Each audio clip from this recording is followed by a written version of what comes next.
Jangan lupa like, komen, dan subscribe channel YouTube TVRI Bengkulu dan nyalakan lonceng notifikasinya. Oke pemirsa, kita lanjutkan lagi obrolan kita pagi ini bersama dengan Mbak Ayu selaku marketing konsultan. Dengan tema kita yang ditunggu-tunggu juga para kaum milenial ini, yaitu rumah hunian kaum milenial. Biasanya memang milenial tuh dihadapkan dengan kebimbangan mungkin Mbak ya. Benar gitu banget. Kan? Kebingungan seperti apa. Tapi sebelum itu juga tadi tantangan tadi masih belum terjawab semua deh. Lanjutin deh di tantangan sebagai marketing konsultan. Kalau tantangannya sih sebenarnya ya itu sih pasti itu kan, tantangan pastinya itu kita harus memberikan benar-benar kejujuran, honestly gitu kan. Terus juga kita sebelum ada nih contohnya ya, ada klien gitu kan nanya, minta bantuan kita nih, Mbak, aku mau beli rumah di sana. Jadi tantangan kita juga harus mengetahui dulu nih tentang rumah ini, tentang lokasinya gitu kan, tentang legalitasnya gimana gitu kan, baru kita bisa ngepresentasikan itu sama klien kita gitu kan. Tantangannya sih ya itu, kita mencari tahu, mengulik-ngulik informasi tentang perumahan itu kan. Karena kalau misalkan biasanya apa aja yang diulik itu Mbak, kayak gitu? Dari lokasi, itu lokasinya ini enggak gitu kan, lokasinya bagus enggak gitu kan. Terus? Bebas banjir, sengketa enggak tanahnya gitu kan, legalitasnya bagaimana gitu kan, luasannya sebenarnya. Tapi kalau untuk bangunannya, untuk itu juga tetap harus di kalau bangunan sih biasanya sih enggak terlalu sih, karena memang bangunan kan ada terdiri dari dua tipe nih, ada subsidi sama komersil. Dia berarti udah punya standarnya masing-masing. Kalau subsidi itu standarnya udah ada, dan enggak bakal mungkin subsidi ngelebihi dari standarnya karena dananya. Iya, memang ya dipres lah ya. Dipres lah ya. Tapi mungkin ada kalau apa standarnya diturunin itu banyak. Kalau standarnya diturunin itu banyak demi meminimalisir biaya anggarannya. Berarti secara mungkin kalau aku melihat ya orang awam gitu melihat, berarti marketing konsultan ini benar-benar kayak yang memberikan ya fakta nyata ya gitu. Iya, benar. Pasaran di sana tuh sebenarnya segini, gini. Walaupun juga mungkin tantangannya juga dengan marketing akan bertolak belakang ya Mbak ya. Iya benar. Sama salesnya juga kayak gitu kan. Pasti kan kayak yang mereka menjual kelebihan, sedangkan Mbak memberikan ya fakta, baik itu kelebihan dan kekurangannya juga. Benar. Aku sebagai marketing konsultan juga nggak menutupin fakta kebenaran mereka. Misalkan itu memang posisinya bagus, yang baik-baiknya aku juga nggak tutupin. Tapi yang buruknya juga itu pasti aku kasih tahu juga. Plus minusnya. Iya, jadi konsumen bisa menilai gitu kan, bisa memberikan pilihan dia sendiri. Dia kalau kita udah kasih pilihan nih, yang ini baiknya kayak gini nih, buruknya kayak gini. Nah, pilihannya balik lagi ke konsumen. Kalau setelah udah tahu, kalau misalkan kalau mau lanjut ya nggak apa-apa gitu kan. Tapi kalau misalkan masih minta rekomendasi, kita masih bisa merekomendasi lokasi yang bagus tuh ada di sini nih. Mungkin memang dari harga gitu kan dia agak berbeda. Berarti secara pengetahuan tuh harus luas banget ya Mbak ya. Wilayah sekota itu berarti Mbak harus kuasain ya? Iya benar. Iya ya, gitu ya. Iya. Di dalam kotanya kayak gimana, di pinggir kotanya kayak gimana, aksesnya kayak gitu ya? Iya. Itu ya. Itu harus bener-bener di luar kepala. Iya. Terus secara keilmuan yang pokoknya kalau ada klien gue tahu deh gitu kan. Iya, gitu. bener. Iya. Berarti tapi seru juga ya dengan pekerjaan yang kayak gitu ya. Tiap hari berarti ketemu orang kan Mbak? Iya. Ketemu ya setidaknya kalau nggak klien ya kita yang nyari klien sendiri kan. Iya benar, kalau kita ketemu klien gitu kan. Terus kalau misalkan memang lagi nggak ada jadwal ketemu klien, itu kita gunain buat ini survei lokasi gitu biasanya.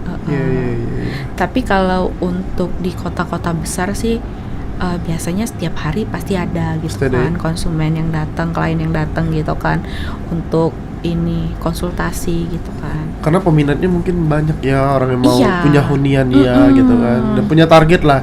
Karena memang ya Ana sendiri sih sebenarnya punya target ya, punya rumah sendiri yang layak, yang enak, yang nyaman kayak gitu. Oke, kita bicara nih tentang rumah hunian kaum milenial. Dari Mbak sendiri selaku marketing konsultan, rumah hunian yang baik yang untuk milenial sekarang nih yang seperti apa deh? Oke, rumah hunian yang baik itu sebenarnya cuman ada listriknya sama ada airnya. Oh iya, terpenting ya. Dua faktor penting ya. Kalau rumah walaupun bagus tapi airnya susah atau sulit, itu nggak jadi nyaman dihuni. Atau rumah yang bagus tapi akses masuk listriknya masih susah, itu juga nggak nyaman dihuni. Iya. Sama satu lagi nih, akses menuju jalan perumahan. Oh iya, itu juga jadi pertimbangan ya. Makanya harga-harga rumah di Jakarta tuh wah luar biasa ya kalau kalau ini. Bahkan aku tuh juga sering Mbak lihat-lihat rumah, maksudnya yang rumah berapa miliar gitu di YouTube kayak gitu kan. Karena kayak wah suatu saat gue jadi target nih kayak gitu kan. Oh itu ya faktornya ya tadi ya. Kayak gitu. Selain dari faktor 3 tadi gitu kan. Apa nih strategi dari milenial, dari kami sebagai calon klien lah, mungkin calon konsumen yang mempertimbangkan apa lagi? Selain mempertimbangkan 3 hal tadi, kaum milenial sekarang tuh juga harus mempertimbangkan nih, aku mencari rumah untuk apa? Untuk dekat sama orang tua, untuk dekat sama tempat kerja, atau untuk dekat sama kota. Jadi sesuai dengan alasan masing-masing. Sesuai dengan kebutuhan. Ya? Iya. Kalau rata-rata sih kan milenial zaman sekarang tuh nyari rumah karena aksesnya pengen deket kota gitu kan. Karena kalau dekat kota tuh rasanya gampang kemana-mana. Benar. Gitu. Tapi beberapa ada juga nih yang cari rumah nggak apa-apa aku di pinggiran kota, penting aku deket sama orang tua gitu kan.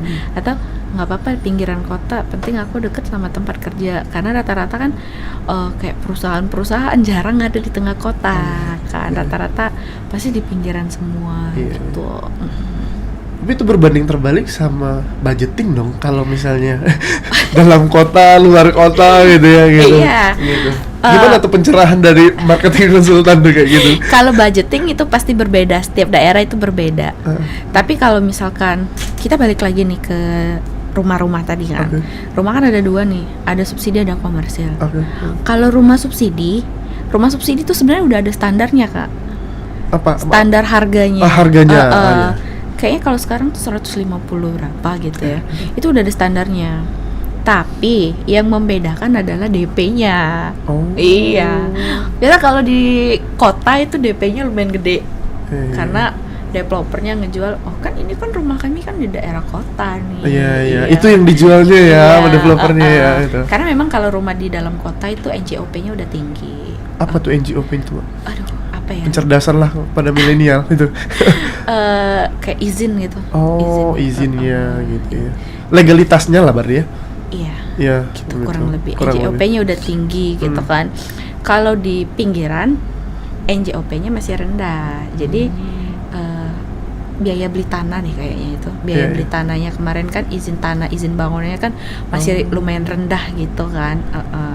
Jadi biasanya untuk menarik orang mau beli rumah juga tuh, makanya di pinggiran tuh biasanya DP-nya lebih kecil biar meramaikan. Tapi nanti kalau suatu saat di pinggiran itu udah ramai juga DP-nya juga bakal tinggi. Naik lagi ya? Iya. Gitu. Tapi bener nggak? Banyak maksudnya ada pro dan kontra juga di sosial media yang bilang kayak yang harga tanah itu makin lama makin naik. Jadi kalau kita investasi bagusnya ke tanah gitu kan ya, kayak gitu atau ke rumah gitu, ke aset properti dan lain sebagainya. Tapi ada juga sisi orang lain yang mengatakan bahwa kayak yang ya jual rumah tuh nggak segampang jual gorengan tahu gitu kan. Kalau kita asetnya kita ke sana lebih ke yang mana ke aset yang bergerak kayak gitu. Nah, kalau dari Mbak sendiri kayak gimana nih? Kalau kata-kata yang ngomong harga tanah itu makin lama makin naik itu benar sih. Benar ya? Karena kan pertumbuhan manusia kan makin hari kan makin meningkat. Kita kan makhluk hidup ini kan makin hari makin banyak gitu kan. Berkembang lah ya. Banyak yang lahir gitu kan. Iya gitu kan. Tapi kalau untuk investasi sih ke rumah ya tergantung investasinya dulu. Kalau mau dalam jangka pendek nggak cocok di rumah. Karena memang jual rumah itu nggak semudah jual kaca. Iya. Jual rumah itu juga kita tuh untung-untungan juga gitu kan. Karena kayak kayak kalau jual rumah lokasinya di pinggiran gitu tadi kan, dia mau cepet susah. Gitu. Terus dia jual rumah di kota tapi harganya mahal, juga susah. Gitu. Iya, jadi sebenarnya kalau untuk investasi jangka pendek nggak cocok di rumah. Tapi kalau misalkan untuk investasi jangka panjang gitu, ya nggak apa-apa. Itu namanya tabungan gitu kan, sama kayak kita nabung ini kan, nabung aset gitu. Nabung aset. Baik, ditahan dulu Mbak Ayu gitu ya. Nanti kita akan lanjutkan lagi obrolan kita. Untuk para pemirsa jangan kemana-mana, kita akan kembali lagi setelah jeda pariwara berikut ini.